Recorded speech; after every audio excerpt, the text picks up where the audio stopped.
Wivenhoe is an old Essex fishing port 60 miles northeast of London.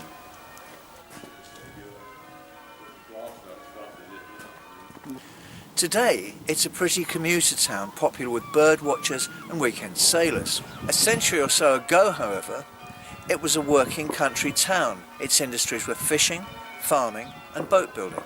It was home to sea captains, fishermen, shipwrights and the people who worked in the canning factories.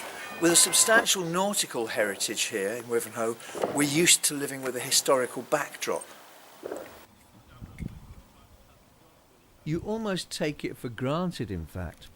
You don't, however, generally expect to discover a direct connection to an important bit of American history on the street where you live. And yet, just along the road from here, lived William Oakley, a young Wivenhoe man who, having enlisted in the US Navy, then fought in the Spanish-American War, winning in the process a Medal of Honor, America's highest award for bravery in battle. It was the equivalent, in fact, of our own Victoria Cross. If the Spanish-American War doesn't ring too many bells for you, you might be forgiven. Fought over the course of a mere 10 weeks during the summer of 1898, on the surface it might seem a rather small and distant sort of conflict. In reality, it was actually quite a big little war, conducted over 2 separate theatres, the Caribbean and the Pacific. The Spanish-American War involved actions in Cuba, Guam, Puerto Rico and the Philippines.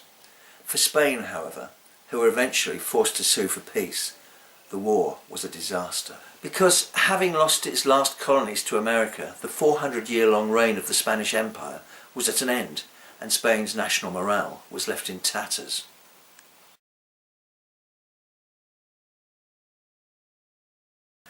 At the time of Spain's defeat, John Hay, US ambassador to Great Britain, writing to a friend, described the conflict as a splendid little war.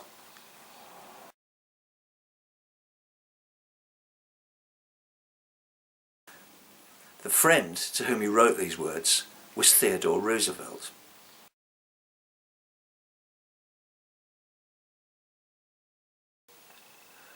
Within 3 years, Theodore Roosevelt, TD to his friends, a serving US colonel in the Spanish-American War, would himself become president following the assassination of William McKinley. But what did William Oakley of Wivenhoe have to do with any of these momentous events? What was he even doing here? Thanks to US naval records, we know this much.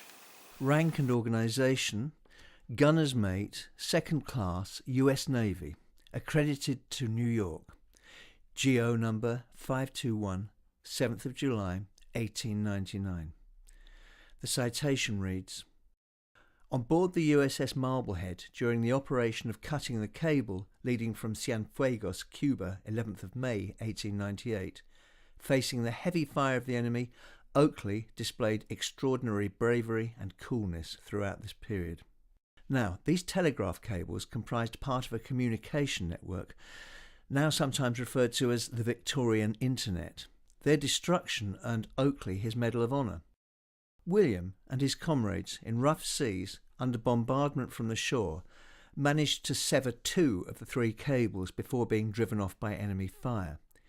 The importance of this action is not to be underestimated, as it curtailed Spanish communications at Cienfuegos with all the other military units, as well as, more generally, with the rest of Cuba and indeed the Spanish High Command.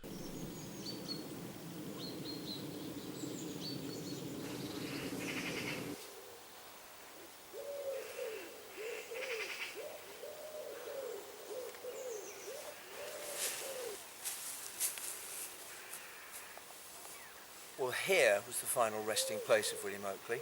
He sailed home from America in January of 1912 and resettled here in Wivenhoe. William Oakley died on November the 22nd, 1918. The initial information which we had was that this was a pauper's grave. Later research, however, elicited the fact that, while not wealthy, he was far from being a pauper when he died.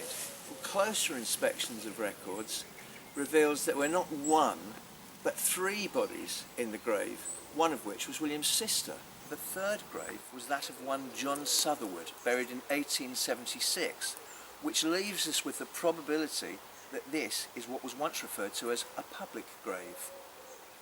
There remain a number of questions about William Oakley's life and death.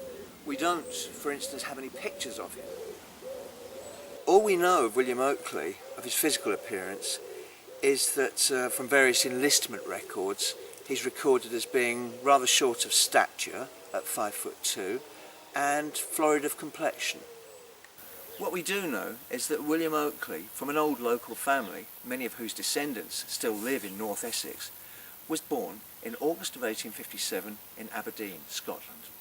In 1859, William's family returned to Wivenhoe, and we hear little more of him until April of 1880, when he alights in New York.